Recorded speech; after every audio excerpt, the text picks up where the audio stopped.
y por tanto se fue a un rincón de Sierra Morena a pegar gritos, a saltar y a ver si así en las crónicas de caballería se escribía para su sin par Dulcinea que él había hecho más bellaquerías que Amadís de Gaula.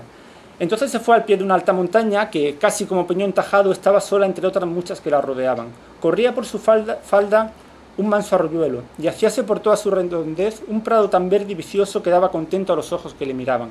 Había por allí muchos árboles silvestres y algunas plantas y flores que hacían el lugar apacible. Este sitio escogió el caballero de la triste figura para hacer su penitencia. Pero ya os digo, esto es realmente, también diríamos ahora, una quedada de Cervantes. Él se está riendo ya no solo de los libros de caballería, sino que se está riendo de sus compañeros poetas de coetáneos que tomaban este locus amenus como lo mejor que podían escribir en sus poesías. Damos un salto al romanticismo como otra época clave para expresar la relación del hombre con la naturaleza. Claro, la naturaleza romántica es una naturaleza de excesos, es una naturaleza prácticamente de chutes, de sublime, de inyección pues de todo lo fantasmagórico, de todo el contraste de sentimientos que pueda haber. Y por tanto, los poetas románticos ven en estos excesos, ya sea en el de la mar embravecida, ya sea en el de los rincones oscuros, ven reflejados aquí todo lo que su atormentado espíritu, por lo que está pasando su atormentado espíritu. Becker es uno de los principales representantes, como todos sabéis, y por ejemplo en una de sus leyendas, en El rayo de luna, pues habla de que las plantas trepadoras subían encaramándose por los añosos troncos de los árboles, las sombrías calles de álamos, cuyas copas se tocaban y se confundían entre sí, se habían cubierto de césped, los cardos silvestres y las ortigas brotaban en medio de los enarenados caminos. Pero una reflexión sobre esto sería que la literatura, aunque muchas veces no ha hecho caso de la naturaleza, cuando ha hecho caso de ella, ha sido para reflejar los sentimientos, para humanizarla, para poner en su boca lo que el creador estaba en ese momento tratando de expresar. Y aquí viene una reflexión de Chapman y Buck, que fueron unos cazadores que recorrieron España a principios del siglo XX, y que da una clave de por qué, bueno, aquí en España pasaba lo que pasaba, que a los primeros que llamaban la atención eran a los viajeros. Bueno, en el siglo XIX los nobles y la clase alta inglesa, una vez que sus hijos se habían preparado la alta educación allí, pues lo que hacían era le becaban durante un año o dos para que hicieran lo que se llamaba la Gran Tournée. La Gran Tournée era como un viaje iniciático de los jovencitos que luego iban a liderar el establishment inglés, de manera que conocieran otras culturas y que conocieran lo que estaba ocurriendo en otros países. Por supuesto, en la Gran Tournée no estaba España. España era un país de bárbaros, de gitanos, en el sentido más peyorativo del término, de bandidos, de bandoleros, y en el que como mucho se podían encontrar todas las escenas pintorescas que todos tenemos en la cabeza, de la Carmen de Mérimée, etcétera, etcétera. ¿Quién venía entonces a España a hacer el Grand Tour? Pues los 4 locos mochileros que iban justamente a disfrutar de las emociones fuertes y a la búsqueda de eso tan pintoresco que era España. Claro, cuando uno viene hecha en las alforjas esta mentalidad, está predispuesto a ver una España deformada, fuera o no fuera así, es decir, hubiera más o menos bandoleros, conociera o no conociera al tempranillo, desde luego todo lo que veían y todo lo que escribían pasaba por el tamiz de esta visión, y por tanto no hay que hacerle demasiados casos a las descripciones que hacían, por ejemplo, Richard Ford sobre lo que estaba ocurriendo en España. Pero daban algunos puntos de vista muy interesantes y desde luego son un buen punto de referencia para saber cómo era España en aquel tiempo. Y una de las cosas que llamaba la atención era que qué curiosos eran los españoles, que tenían una relación, pero no era ni siquiera de odio sobre la naturaleza, sobre el campo, es que no le echaban cuenta, era de indiferencia absoluta.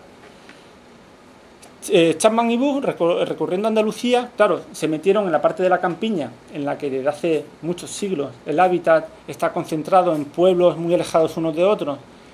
Como mucho había cortijos en los que se iba a realizar las faenas obligatorias, pues eso era algo absolutamente que entraba en contradicción con su imagen de la naturaleza de los coches ingleses, en los que allí decir, se tiene un contacto, incluso viviendo en las ciudades, mucho más directo con la naturaleza.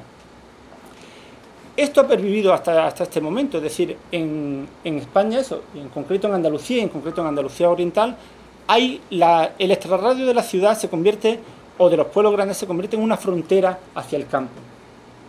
Y eso da una percepción bastante ajenidad, bastante ajena de lo que significa la naturaleza para los habitantes de por ejemplo, una región eminentemente urbana, como ha sido desde hace mucho tiempo Andalucía. Otra cosa es Andalucía Oriental, la Andalucía de la montaña, en el que casi a la fuerza la relación con la naturaleza ha sido una obligación porque el sustento era mucho más difícil. Cuando se salió a recorrer España por parte de los españoles, que eso ocurrió relativamente tarde, aunque hay algunos pioneros naturalistas en el siglo XVIII y XIX, pues surgieron cuadernos de campo como El viaje del Alcarre de Camilo José Cela, en el que, bueno, pues el buen literato hace gala de la buena traducción de lo que está viendo. Por ejemplo, en este pasaje, pues efectivamente la vegetación de la dehesa por donde estaba pasando, de Guadalajara, es dura, balsámica, una vegetación de espino, de romero, de espliego, de salvia, de mejorana, de retamas, de aliagas, de matapollos, de cantuesos, de jaras, de chaparros y de tomillos. Una vegetación que casi no se ve, pero que marea respirarla. Si yo tuviera que hacer un análisis lingüístico o darle una medalla a Cela por este párrafo, yo lo que subrayaría es que después de la enumeración de plantas, como en el caso de San Antonio que hace, el tipo va y se despacha diciendo que casi no se ve todo lo que está diciendo. Hace un alarde de conocimiento, un alarde de relación con la naturaleza, pero luego dice, pero esto no se ve, como mucho se huele, y se huele de una manera muy intensa. En la época del inicio del siglo XX, como os comentaba antes, surgió una moda de escritores regionalistas que desde mi punto de vista, y por compartir experiencias literarias, han dado lo mejor sobre retrato de la naturaleza escrito en castellano. Uno de ellos es un autor poco conocido que se llama Manuel Llano, que es un autor cántabro, que escribió varios libros, entre otros, una colección de cuentos que se llama Retablo Infantil. Son una serie de capitulitos sobre la vida en un pueblo cántabro, con mucha naturaleza, con mucho paisaje verde. Y fijaros en este párrafo entresacado del libro, que dice: el campo tiene coloridos de licores, lo zarco lejano y lo verde próximo, los puntos amarillos, anaranjados, rojos, blancos, salpicando cuestas de pastizales, agrios pindios, praderas, seles rapados entre escajo y rozo. La primera vez que se lee resulta ininteligible, y por mucho que se lea más, como no esté en manos de un diccionario, además un diccionario de localismo, te resulta francamente difícil captar todos los matices de este texto. Y aquí, fijaros, quería reflexionar justamente sobre esto, antes de deciros lo que significa seles, pindios, agrio, etc.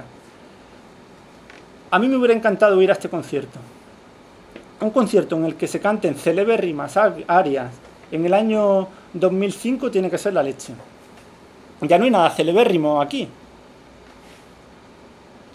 Es una palabra que yo creo que la última vez que la usé fue en octavo de básica. Y no solamente que yo la haya usado, sino que la haya escuchado. Y sin embargo, si no usamos esa palabra celebérrimo, estamos quitando una serie de matices y una capacidad de expresión que tiene justamente esa palabra. Bueno, pues justamente esto es lo que ocurre con expresiones como zarco es un color azulado, como pindio, que pindio es algo en cuesta, y cuando se combina con agrio es un terreno comunal de la zona de Cantabria, o seles. Los seles son las zonas comunales que están al escudaño, es decir, que están en sombra, que están al resguardo, y por tanto sienten más querencia a los animales por estar allí. Y el escajo y el rozo son los nombres comunes de la aulaga, los tojos y otras plantas de ese tipo que hay que rozarlas en Cantabria.